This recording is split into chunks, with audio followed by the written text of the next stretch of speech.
নিজের ছেলেকে মেয়েদের মধ্যখানে দিয়ে আয়সা বলবা যে মেয়ে পছন্দ করিস না? হ্যাঁ, এত বড় জুলম আমার এই ছোট ভাইয়ের প্রতি। নিজের ছেলেকে মেয়েদের মধ্যখানে দিয়ে আয়সা বলবা যা পড়ালেখা কর, মানুষ হ।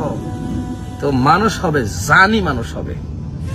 নিজের মেয়েকে মা রেখে আসে, মা নিচে বিল্ডিং এর নিচে বসে বসে অপেক্ষা করে মেয়ের কখন ছুটি হবে, মেয়েকে নিয়ে যাবে। কিন্তু ওই যে রুমের ভিতরে ঢুকাই দিয়ে আসছে, ওই রুমের ছেলে মেয়ে একাকার হয়ে আছে।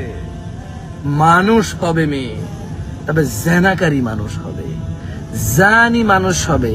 আরে তোমার তো নিজেরই লজ্জা নাই, নিজেই সারাদিন দেবরদের সাথে কথা বলো, নিজেই তোমার স্বামীর বন্ধুদের সাথে সারাদিন কথা বলো, ওদের সামনে এসে ড্যাং ড্যাং ঘোরো। তোমার মেয়ে এটা করলে তোমার কাছে অন্যায় কেন মনে হবে? Y? I don't know. I'm sorry. বাচ্চাগুলোকে কোথায় রেখে যাবেন? বাচ্চাগুলোর সুখ শান্তির জন্য এত কিছু করতেছেন, রাখবেন কোথায়? আপনি নিজেই যদি এত অশ্লীল হন, 2025-কে যদি আপনি অশ্লীলতায় পরিণত করেন, 2035-এ আপনার মেয়ে বাচ্চাটাকে কোথায়, কোন সমাজে রাখবেন? এই সমাজের নিকৃষ্টতায়, বর্বরতায়, বন্যতায়, অসভ্যতায়, অশ্লীলতায় আপনার যদি এত বড় ভূমিকা থাকে, আপনার বাচ্চার যে এত ভবিষ্যৎ চিন্তা করছেন, ওকে রেখে যাবেন কোথায়? আপনি তো মরে চলে যাবেন।